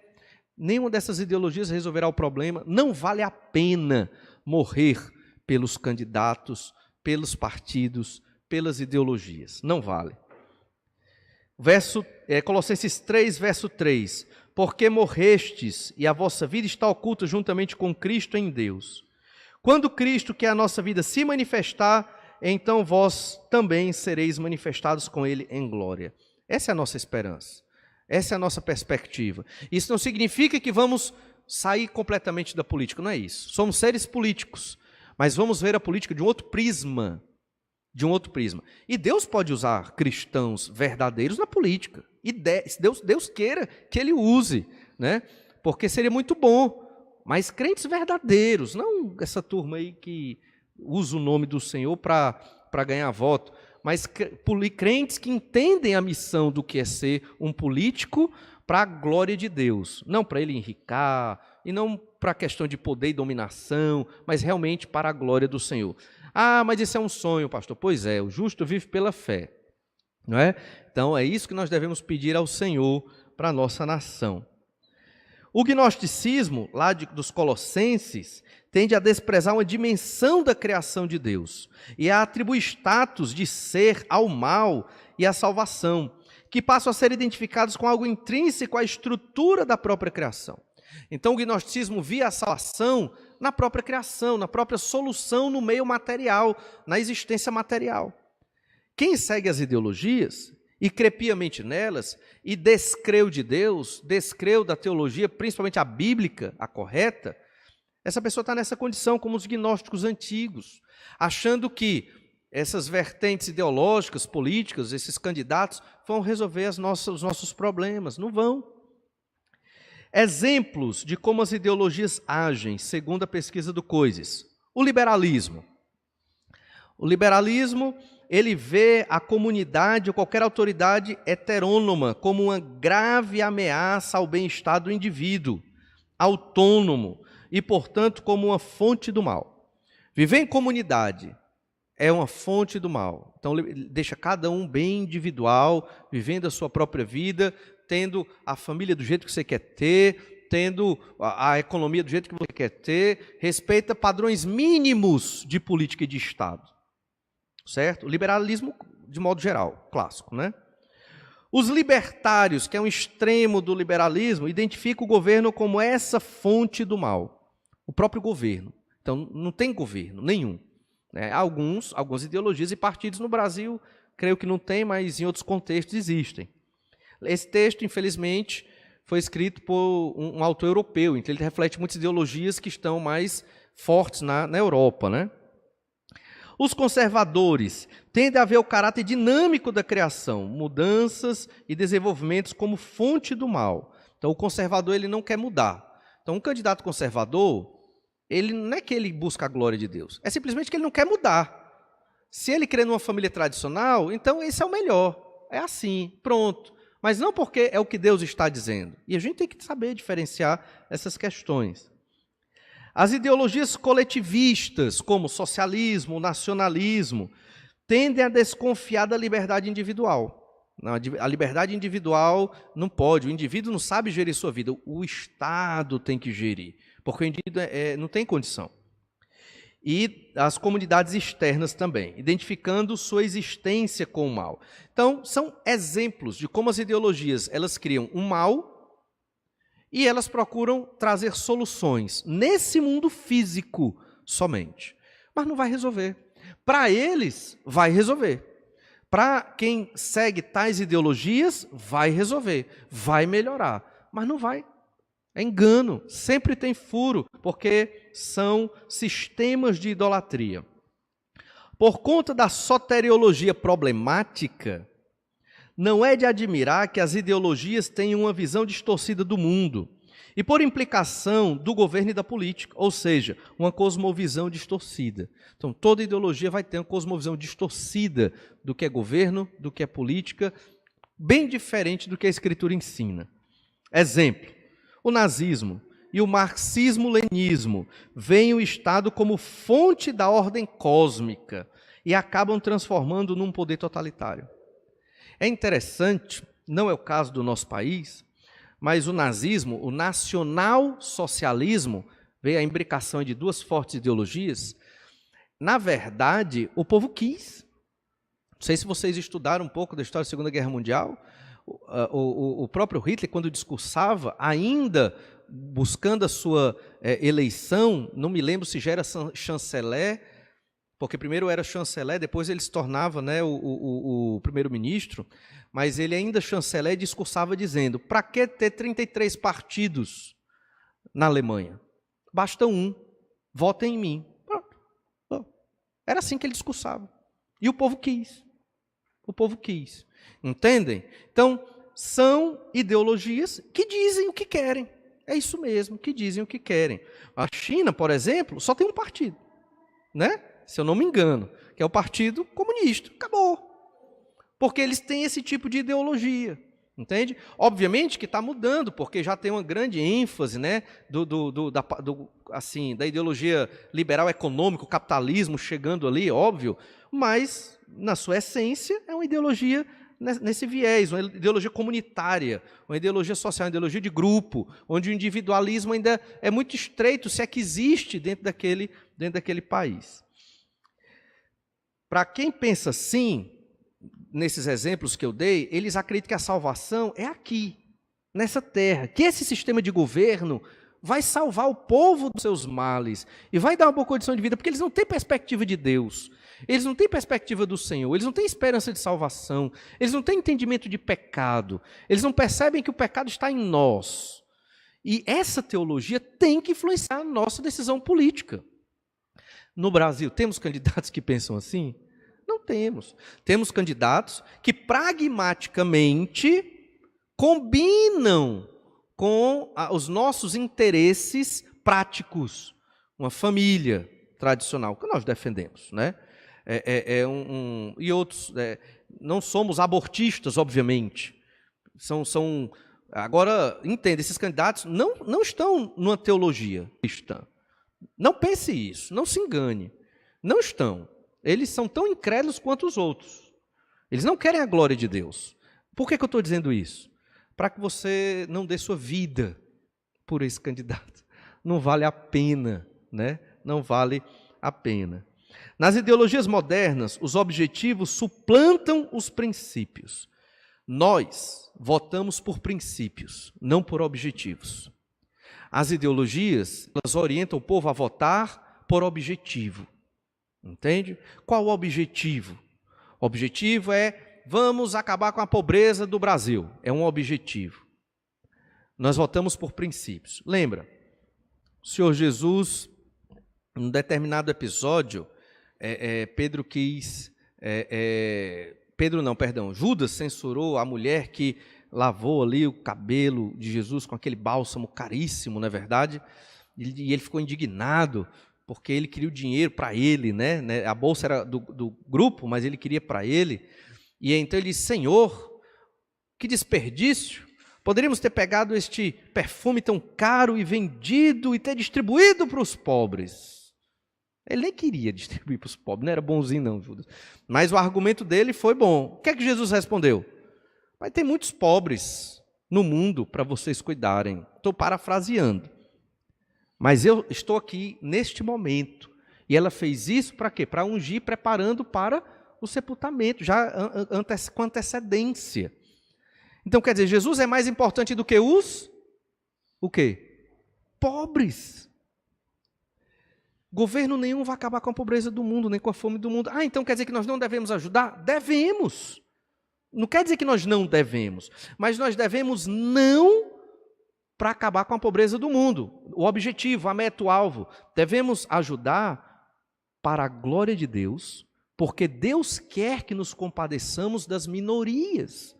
Mas para mostrar essas minorias o caráter de Deus, a bondade do Senhor, não por causa de uma agenda política ideológica. Totalmente diferente, certo? Então, a maior parte das ideologias estudadas se fundamentam numa única religião, chamada antropocêntrica, né? O humanismo ou o secularismo. Todas as ideologias de hoje, elas estão fundamentadas nesta base humanista e ou secularista. Bem, cada uma das ideologias transforma a humanidade num Deus, e por isso todas têm muito em comum. O liberalismo, por exemplo, idolatra o indivíduo. O socialismo idolatra a classe econômica. O nacionalismo idolatra o Estado-nação ou a comunidade étnica. Os racistas têm uma ideologia nacionalista. No Brasil não tem muito isso, mas na Europa está crescendo bastante. Ao longo do século XX, a postura individual sobre ser esquerda e direita baseou-se em boa parte na atitude diante da desigualdade social e econômica, né? A ideia da esquerda é mais preocupada com os pobres, a direita nem tanto. Os sociais-democratas e os comunistas, apesar de discordarem em vários pontos, isso aqui é interessante, eles querem, no fundo, distribuir igualmente a renda da sociedade. Eles têm o mesmo objetivo, mas fundamentos diferentes. Os liberais clássicos e os fascistas são extremamente opostos no que se refere à liberdade individual, mas creem que os seres humanos são intrinsecamente desiguais, ou se tornam desiguais no exercício de suas diferentes potências individuais, né? Ou potenciais individuais, melhor dizendo. Os racistas são na extrema-direita, porque, além de acreditar que algumas pessoas são superiores às outras, creem que essa superioridade é determinada pela biologia. Já os comunistas estão na extrema-esquerda, porque creem que praticamente todas as diferenças e desigualdades humanas são determinadas pela cultura e podem, portanto, ser eliminadas. Se é determinado pela cultura, como é que eu ajudo uma nação? Como é que um comunista pensa? Eu mudo a agenda cultural da nação. Eu esvazio os princípios culturais da nação para colocar os princípios comunistas, ateístas. Na verdade, quando ele diz ateísta, todas as ideologias, em um certo sentido, são, porque elas advogam ídolos no lugar do Deus verdadeiro. E, por fim, nós queremos focar no agir político do Senhor Jesus Cristo. Eu queria também trabalhar a política nos apóstolos, mas o tempo não vai dar. Então, vamos focalizar o agir político de Jesus. Alguns dizem, mas na época de Jesus não tinha muita questão política, não. engana-se você. Era um momento efervescente de política. Haviam partidos político-religiosos lutando pelo poder em todo o mundo. O Império Romano dominava, mas existiam ali esses partidos procurando a sua independência do Império. Focalizando na Judéia, haviam vários. Haviam os zelotes, que queriam realmente a expulsão de Roma da Judéia. Havia os herodianos. Os herodianos, eles eram mais amigos de César, tanto que Herodes, em alguns momentos, se colocava como rei de Israel. Ele não era rei de Israel, nem por isso foi crucificado, mas ele queria ser o rei de Israel. Tanto que Herodes, o grande, o pai, o que tentou matar o Senhor Jesus Cristo ainda pequenininho, ele queria matar o Messias, porque ele queria ser o rei de Israel. Haviam também os fariseus, que não pensavam na independência de Roma, até porque eles lucravam com isso também, mas eles tinham uma ideologia religiosa deles ali, baseada nas obras, na meritocracia, onde eles tinham uma posição de destaque. Os saduceus também, que eram sacerdotes, e vários outros que viviam ali naquela época na Judéia. Havia também ideologias racistas, pensando em judeus e samaritanos. Digamos que os zelotes seriam os marxistas da época. Quer dizer, existiam pensamentos semelhantes, eu não quero ser anacrônico aqui, mas existiam pensamentos antigos naquele primeiro século, muito parecidos com as ideologias modernas, procurando soluções políticas na época, né, políticas e econômicas, a libertação do império. E Jesus chega no meio disso tudo. É interessante, irmãos, Jesus chega no meio disso tudo. Para os teólogos seculares, chamados liberais, Jesus não é Deus. Jesus, ele é um político, ele é um libertador, ele é um guru, ele é um Gandhi da Judéia, ele é um rabino excelente, ele é um grande líder político. Para nós, ele é Deus. Então, ele teve um agir político, sim, mas diferente do que se esperava do Messias naquela época. O Messias, quando vier agora, ele vai ter um agir político, um agir teocrático. Ele não vem negociar com o anticristo. Ele não vem como diplomata. Ele não vem negociar com as nações um projeto econômico. O Senhor Jesus vem para exterminar toda a idolatria do planeta. E todos aqueles que seguirem o anticristo e a besta serão destruídos pelo Senhor Jesus, como diz lá em Apocalipse 19. Essa é a nossa fé. E aí o Senhor vai estabelecer um governo milenar e eterno. E é isso que nós esperamos.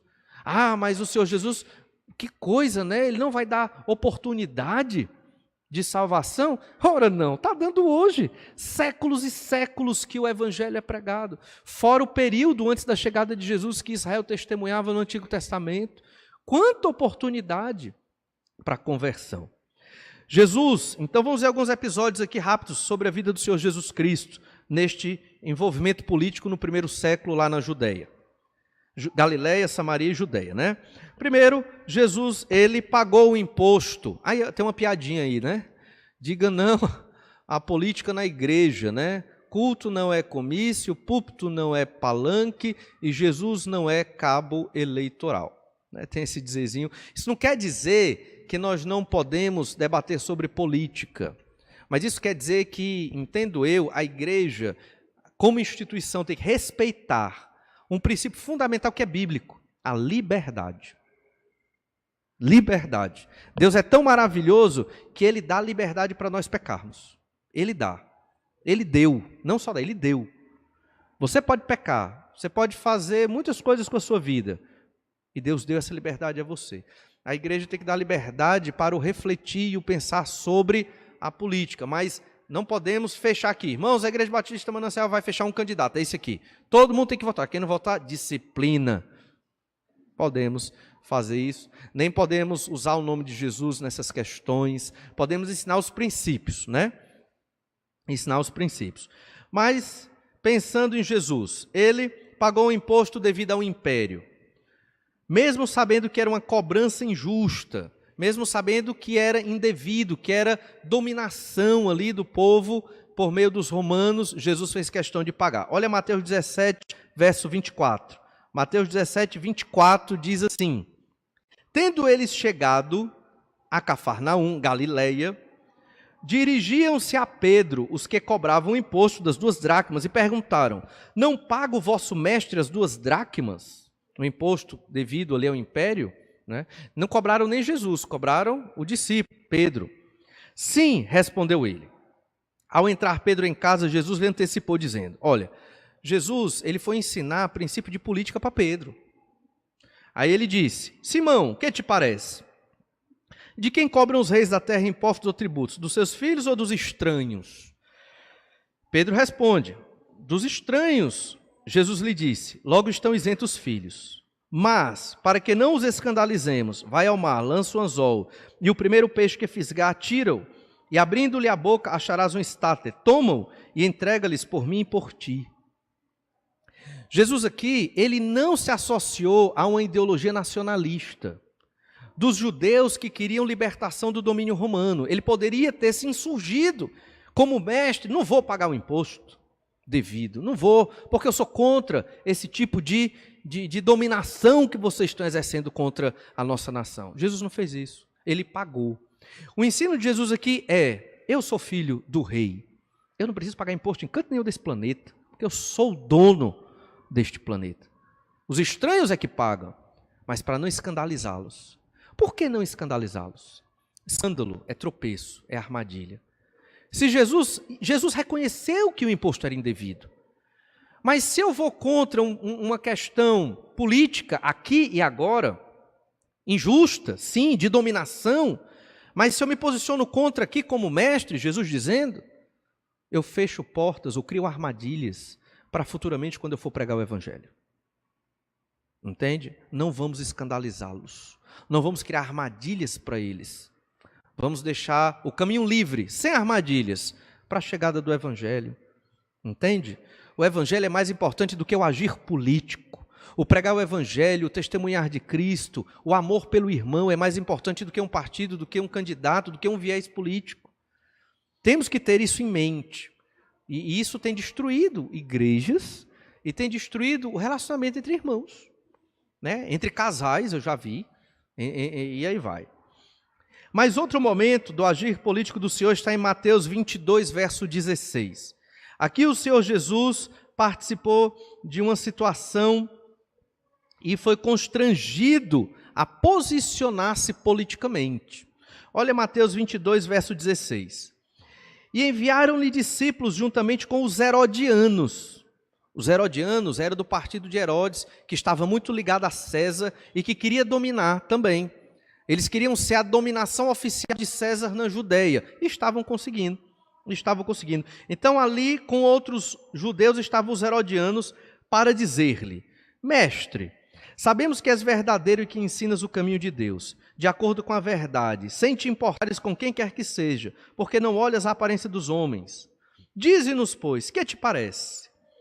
É lícito pagar tributo a César ou não? Veja que eles queriam pegar Jesus mesmo. Se Jesus dissesse, é lícito pagar tributo a César, Jesus se identificava com a ideologia imperialista de dominação. Se Jesus dissesse, não é lícito pagar tributo a César, ele se identificava com a ideologia nacionalista judaica dos zelotes. De um lado ou de outro, ele se comprometia politicamente. E se ele se comprometesse politicamente, aqueles que eram do império, de um partido pró-império, como os herodianos, não iam querer mais ouvir a pregação do evangelho de Jesus. Ou se ele se comprometesse, digamos assim, com o império, os zelotes e aqueles que eram mais anti-império, não iam querer mais ouvir as pregações de Jesus. Entende? Por isso que Jesus não podia dizer nenhuma coisa e nem outra. Então Jesus respondeu da maneira mais sábia que você pode imaginar. É muito simples, né? A gente sabe decorado, né? Dai a César o que é de César e a Deus o que é de Deus. O que é que você dá a César? César não é o imperador? Dê o poder político para ele. Dê o governo humano para ele. Mas a Deus dê a sua vida, seu herodiano. Era isso que Jesus queria dizer. A Deus entregue a sua vida, é isso que Deus requer de você. A César, dá o dinheiro de César, dá o poder dele, mas para Deus, a sua vida integralmente. Porque o Senhor quer saber da salvação das almas, mesmo no contexto político em que o Brasil vive. Sabe por que muitos dizem religião do lado, política do outro, fé de um lado, política do outro? Porque nós não sabemos ainda viver a nossa fé no meio da política, das questões sociais, das questões problemáticas em que vivemos. Nós aprendemos a separar as coisas e não podemos separar. Temos que estar no meio das trevas pregando a luz, no meio da universidade pregando a luz, no meio do seu trabalho, no meio da escola, onde você estiver, na família. Só tem incrédulo, só eu crente. Ah, pastor, é tão difícil, minha família, só eu crente e ninguém é crente. É isso mesmo, essa é a sua missão. Você vai ser luz ali, por isso que Deus te colocou ali. Está lá na universidade, ah, só eu crente e ninguém é. É isso mesmo, com o seu testemunho você vai proclamar a vontade do Senhor de maneira amorosa, não de maneira fanática, radical, mas de maneira amorosa, de maneira inteligente, convincente, apresentando que o seu estilo de vida bíblico, segundo a vontade de Deus, supera e muito o estilo dos perdidos. Família.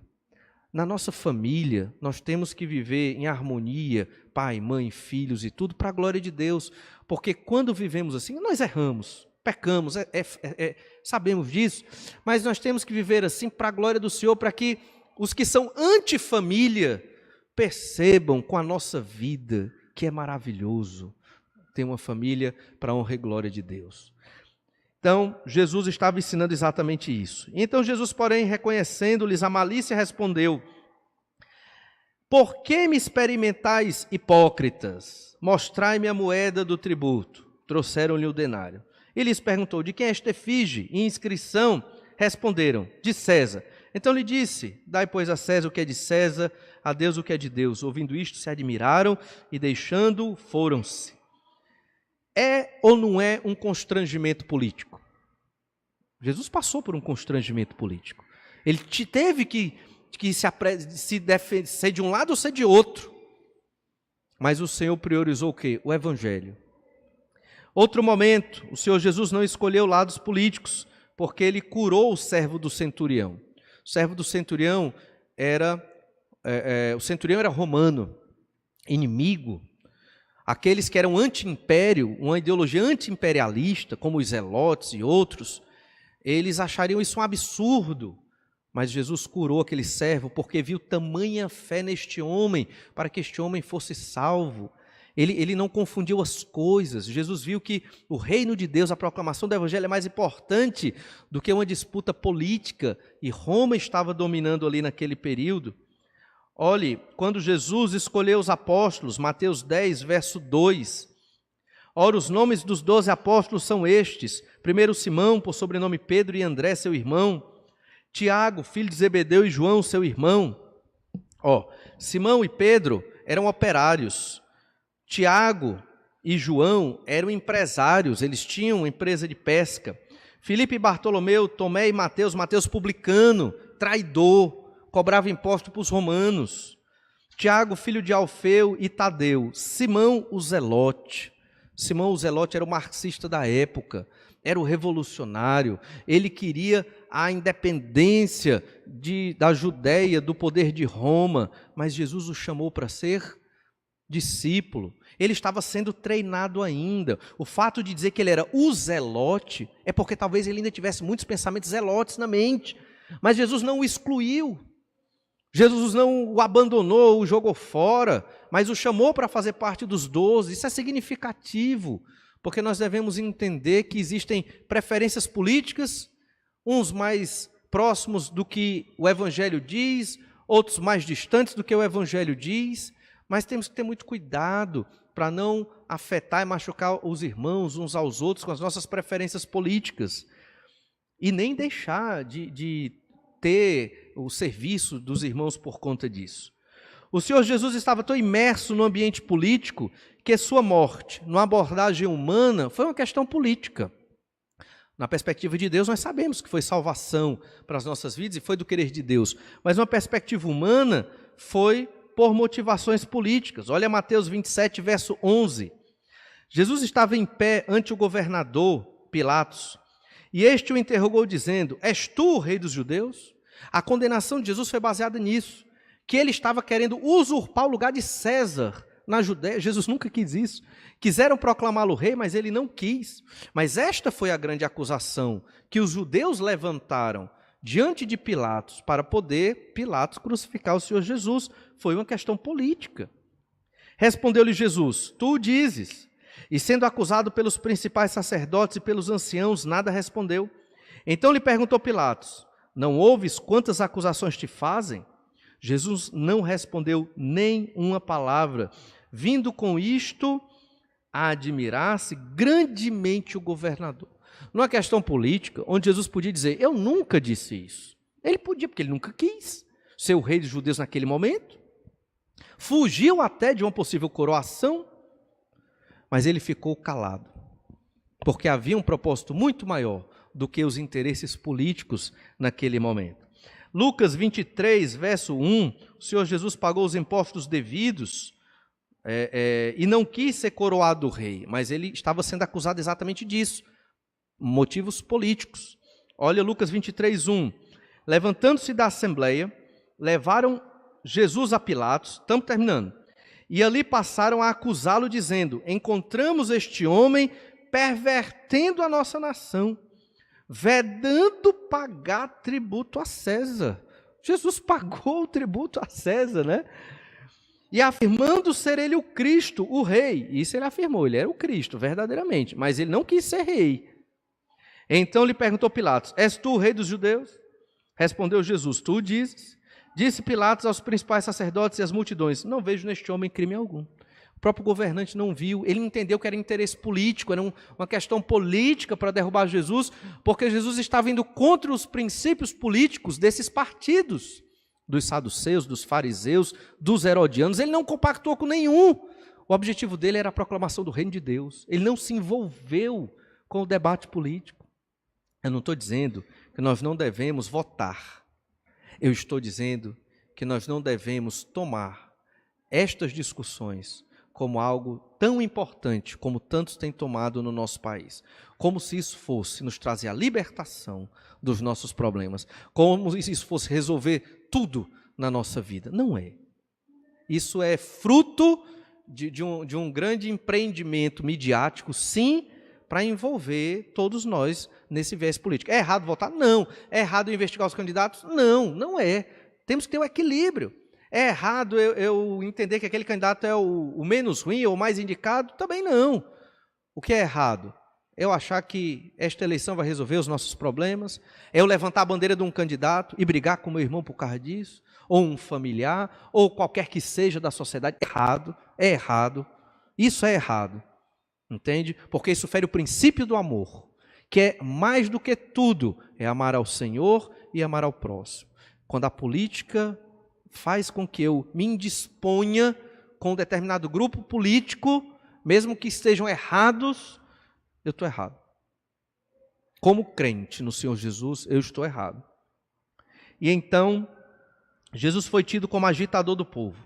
Pilatos quis soltá-lo, mas o povo não queria. E quando Pilatos tentou soltar, o Evangelho de João nos mostra algo muito forte. Se soltas a este, não és amigo de César. Foi o que os judeus disseram para Pilatos. Olha aí o teor político do julgamento do Senhor Jesus. Lá em Lucas 23, 13, nós lemos assim: então, reunindo Pilatos os principais sacerdotes, as autoridades e o povo, disse-lhes: apresentaste-me este homem como agitador do povo, mas tendo-o interrogado na vossa presença, nada verifiquei contra ele dos crimes de que os acusais. Ele não fez nada disso. Aí vai lá para João 19, 12.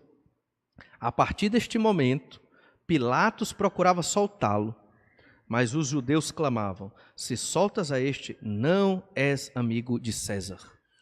Ou seja, você está indo contra o imperador, você está indo para uma ideologia anti-império. O julgamento de Jesus foi um julgamento político. O Senhor não se posicionou a favor do império, não se posicionou contra o império.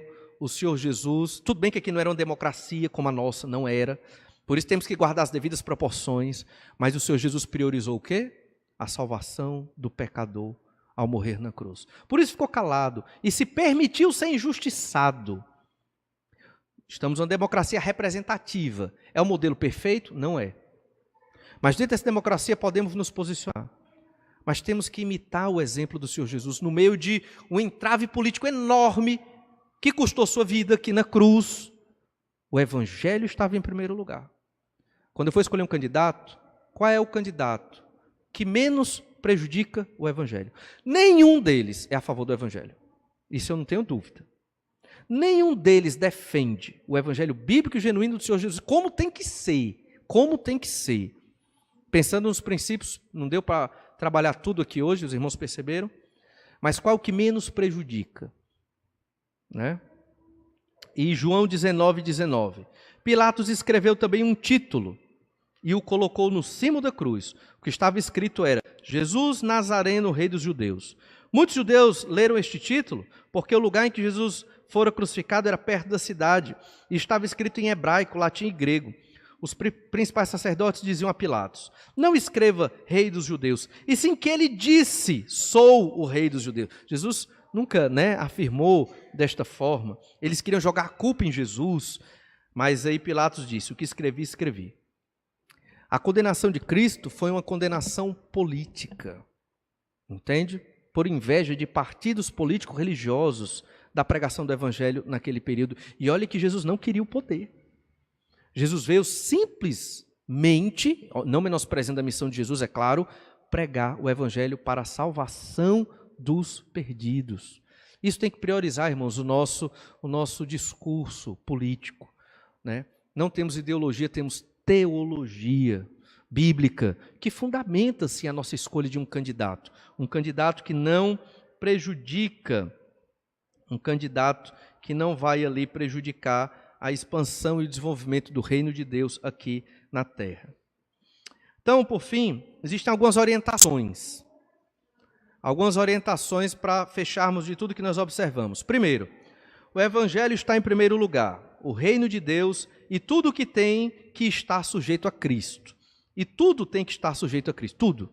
A política tem que estar sujeita a Cristo.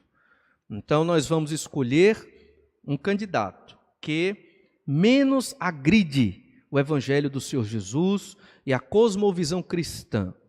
É isso que nós temos que fazer.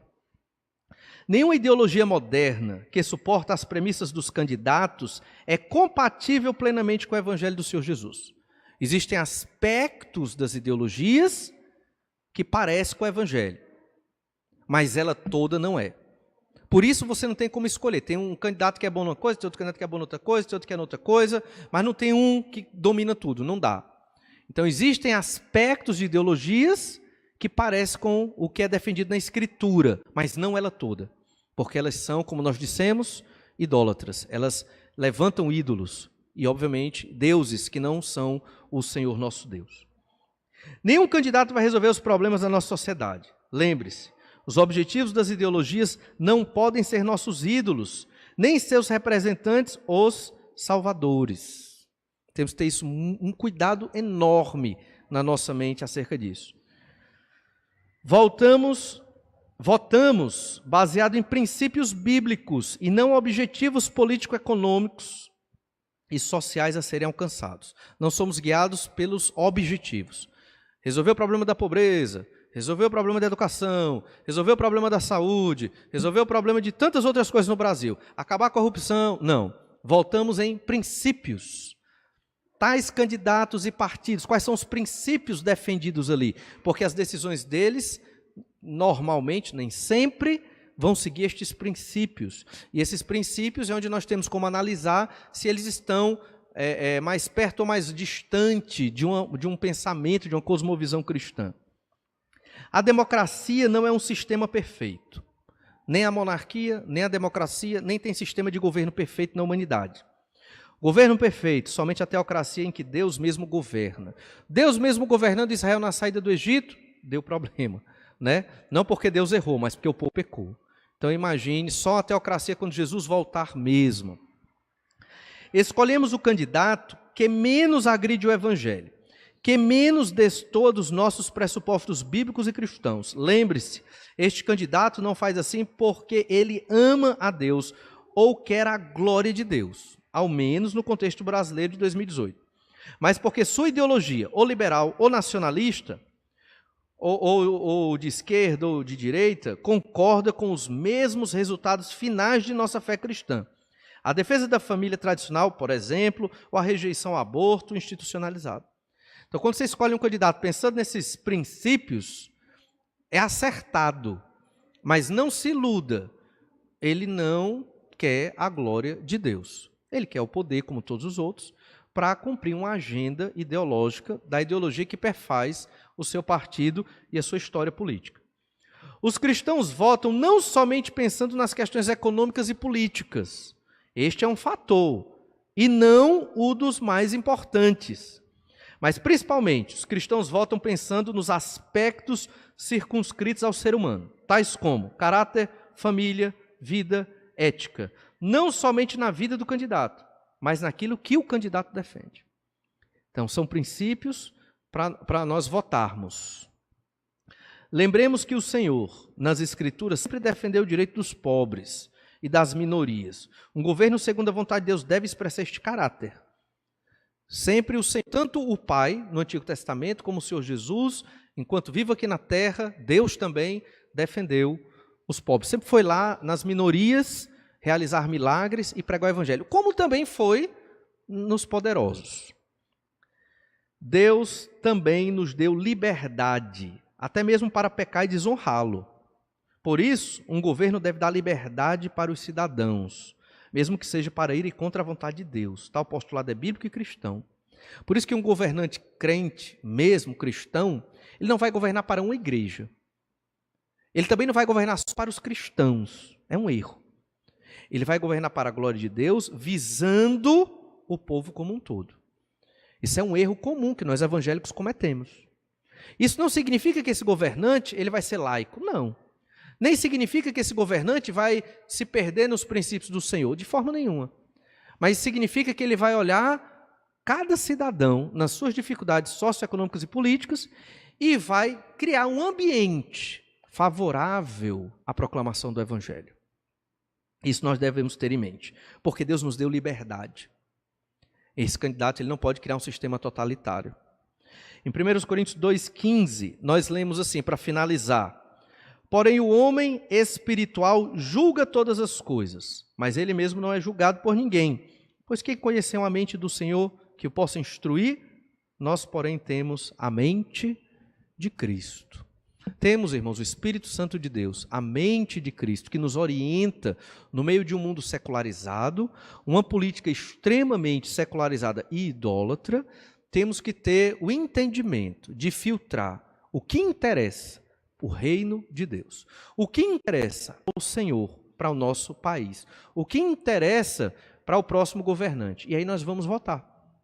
Vamos votar orando ao Senhor, entendendo que dentro do nosso sistema democrático representativo, que é falho, não vai trazer todas as soluções, mas votar entendendo que estamos adorando a Deus, votando naquele que menos prejudica o desenvolvimento do reino de Deus na terra e orando para que o Senhor tenha misericórdia do nosso povo e que mais venham a se converter e poder ajudar, a nossa nação neste momento de crise.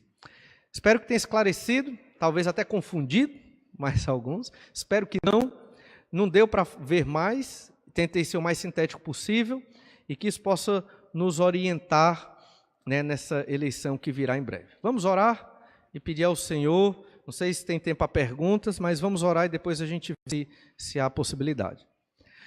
Pai, muito obrigado por esse tempo, para podermos investigar, refletir biblicamente sobre posturas políticas no Antigo Testamento, de líderes como Josué e Daniel, e também do Senhor Jesus num cenário político muito extremado, que culminou na sua morte, humanamente falando.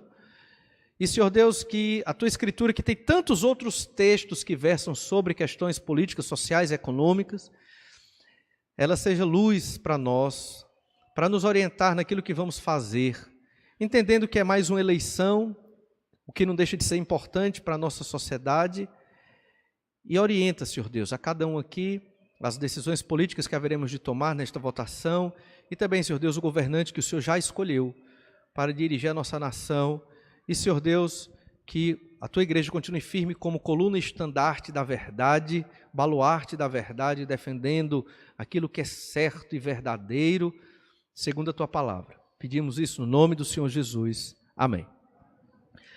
Então,